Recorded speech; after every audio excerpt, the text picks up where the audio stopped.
Welcome to You're Not Actually a Leader Yet, the podcast where we bridge the gap between the person you are today and the leader you're meant to be. My name is Cassie Adkins, your lovingly honest leadership coach. Have you ever found yourself in a situation where you feel like you're always the last one to find out about important matters within your team or business? It can be frustrating and honestly detrimental to your leadership effectiveness. But fear not, because today we're going to unravel the reasons behind this phenomenon and explore actionable steps to help you overcome it. It really boils down to three key areas. We're going to go through trust, empowerment, and humility. So let's dive in to number one, trust. Trust is a fundamental aspect of leadership.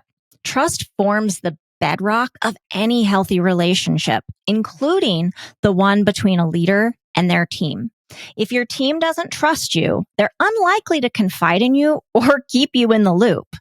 So ask yourself, do you actively cultivate trust within your team? Do you demonstrate reliability, integrity, and consistency in your actions and decisions? Think back to your last leader. Did you trust them? How did that influence the frequency at which you confided in them or spoke to them about things that you needed to? Building trust requires a lot more than just words, guys. It demands genuine effort and intentionality. One key ingredient in fostering trust is being approachable. Are you even approachable as a leader? Do your team members feel comfortable coming to you with their concerns, their ideas? How about their mistakes? Being an active listener without judgment is crucial if you want to be approachable and build trust. Remember, it's not about having all the answers. It's about creating a safe space for open communication with your team. No one wants to talk to a know-it-all or a judgmental human. Hell no. We want to approach people with an open mind and listening ears. We don't need them making assumptions. So, what are three ways that you can increase your approachability? We're going to go over having an open door policy, building rapport, and being an active listener. Open door policy. Talk to many leaders that really believe they have an open door policy in place simply because they say in a team meeting every now and then, my door is always open. Guys, your door is not open if no one comes in it. Okay. Imagine a leader that actually cultivates trust within their team because they make themselves accessible to the team members by figuratively keeping that door open so that people feel comfortable enough to come to them with concerns, ideas, questions. Being accessible, not just saying it every now and then, ensures that the leader is always in the loop about important matters within the team. If people don't like you, if people don't trust you, they're not going to come in your door. And when they do come in your door, you have to meet them with that open mind, or they're never going to walk in it again. Number two that we said we're going to talk about, building rapport. Now, we just thought about a leader that cultivated trust. Think about a leader who takes the time to build genuine relationships with their team members. You need to invest effort in getting to know each of your team members personally. You need to understand their strengths, their weaknesses, their aspirations. By demonstrating a genuine interest in team members' well-being, you're going to earn their trust and their respect. Ask what they did over the weekend. And do me a favor, shut up while they tell you. Ask questions that keep the conversation going. Building rapport, a strong, genuine rapport, is going to create a foundation where you can be trusted, where you foster collaboration and a supportive environment. They're going to feel valued and understood. And as they say, A person who feels appreciated will always do more than expected. I'm not saying that people only do a good job or exceed expectations when they feel appreciated. I've had people say that to me. But here's the catch. Almost everyone I know that is appreciated does indeed do more than is expected. And this doesn't take much, guys. A simple but genuine great job, Sam. Loved that. During a one-on-one or a team meeting goes a really long way. Take the time to tell Justin what a terrific call that was with the CRO yesterday. Tell the team how nicely done they executed something. Do not underestimate the power of genuine appreciation. No one wants to simply be scolded all the time and told what they do wrong. People crave validation, appreciation, and acknowledgement that they're doing things well. Our third point, active listening. Imagine a leader who's actively listening during a team meeting and one-on-one. Instead of simply waiting your turn to speak, you actively engage with what the other people are saying. You're asking clarifying questions. You demonstrate empathy. This approach shows your team members that their opinions and perspectives are valued. You encourage them to share openly and honestly. Remember, again, no one likes a know-it-all. By being an assertive and non-judgmental listener, you're creating a safe space for communication, collaboration, and you're building trust. 2 ears, 1 mouth. Let me repeat that. 2 ears, 1 mouth. Having an open door policy, building genuine relationships, and active listening to your team creates a positive and inclusive team culture where open communication is going to thrive. You lay the groundwork for strong relationships and effective collaboration amongst your team. Now, the second point that we talked about to be in the know is empowerment. I know that it's tempting for leaders to don the cape of problem solver, swooping in to save the day at the first sign of trouble. However, that impulse will inadvertently stifle transparency and innovation within your team. Imagine a scenario where your team members withhold information from you for fear of being overshadowed or having their efforts dismissed. Have you ever done it? Be honest. My guess is that you have. As a leader, it's so crucial for you to resist that urge to be the hero, the know-it-all, or the one that does it.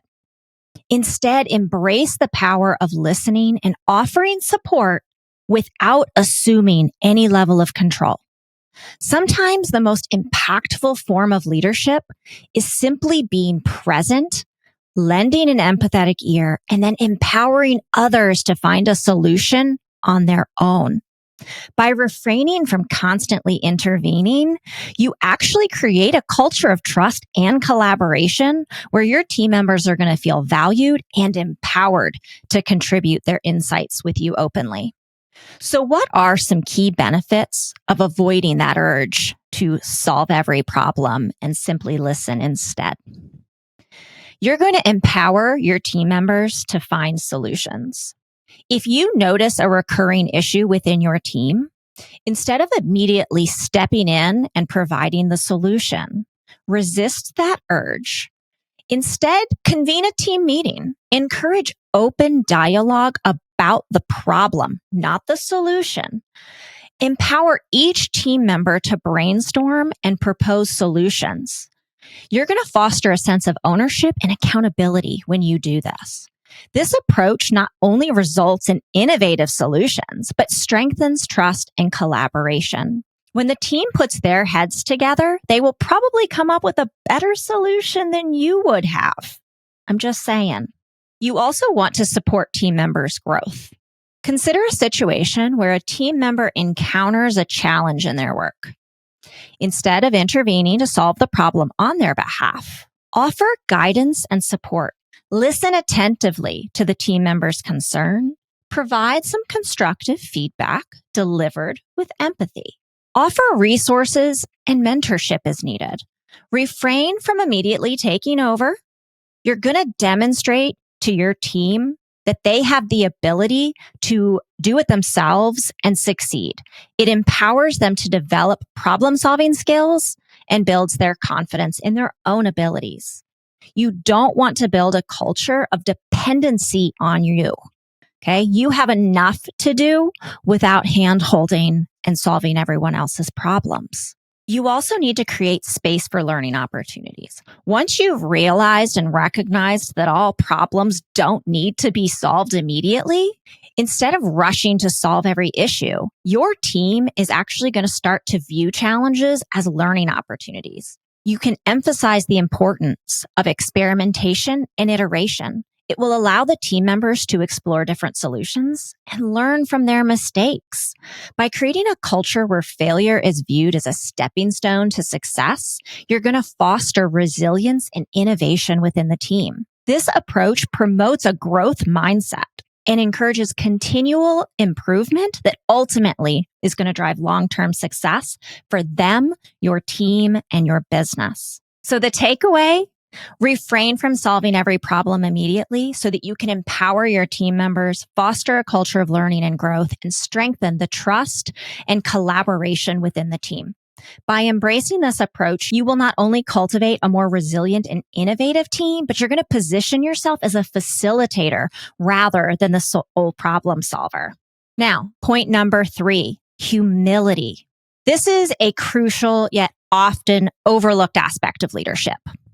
Genuine humility is a powerful force that can transform relationships. It can elevate team dynamics, but it involves the courage to acknowledge your own limitations, and you have to be willing to openly admit mistakes. In environments where trust is lacking, embracing humility becomes more crucial and critical than ever. Consider the impact that you could have if you recognized areas of improvement and encouraged other people to do the same. Transparency and vulnerability, far from being signs of weakness, are in fact strengths that cultivate trust, foster genuine connection. By embracing humility, you set the stage for constructive dialogue and collaboration. You're going to signal to your team a genuine commitment for growth and a shared journey towards success. So let's talk 3 ways that you can show humility as a leader. Admitting mistakes. If you're overseeing a project that doesn't meet its objectives, instead of deflecting, blaming, making excuses, try actively, openly acknowledging your role in the project's shortcomings. By taking responsibility and admitting mistakes, you're actually going to set an example for accountability and create a culture where team members feel empowered to learn from failures rather than fear the repercussions of them. This act of humility fosters trust and respect among the team members. It's going to strengthen the overall dynamic of the team. You need to seek input from team members. If you're faced with a complex problem within the org, rather than relying solely on your own insights or maybe the insights of 1 or 2 people, actively seek input from team members at all levels. By acknowledging that you don't have all the answers and valuing the perspectives of others, you're actually demonstrating humility through that process. This inclusive approach not only generates innovative solutions, but it also reinforces the idea that every team member's contribution is valued, regardless of their position within the hierarchy. 3, let's talk about feedback. You need to be open to feedback. I'm not saying just tell your team you're open to feedback, much like the open door policy. You have to live this value. You have to say, I'm open to feedback with your words, and you have to be open to feedback with your actions. Instead of being defensive or dismissive, you need to genuinely listen to constructive criticism, and you need to take proactive steps to address those areas for improvement. By showing vulnerability and a willingness to grow, you're creating a culture where feedback is welcomed instead of feared. This fosters trust, it strengthens your connection with your team, and it ultimately leads to greater collaboration and success. Humility plays a pivotal role in fostering trust, collaboration, and growth within your team. By demonstrating humility, you will not only set a positive example, but you'll also create an environment where team members feel valued, respected, and empowered to contribute their best work. Remember, trust isn't built overnight. It's going to take time, effort, and most importantly, consistency.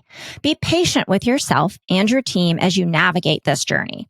By prioritizing trust, empowerment, and humility, you'll soon find yourself no longer the last to know, but rather an integral part of the informed and connected team that you lead. And that is all for today's episode of You're Not Actually a Leader Yet. Thank you so much for tuning in. If you enjoyed today's podcast, be sure to tune in next week for more insights and practical tips on leadership. If you would feel so inclined, it would mean the world to me if you'd leave me a 5-star review wherever you're listening. Until next time.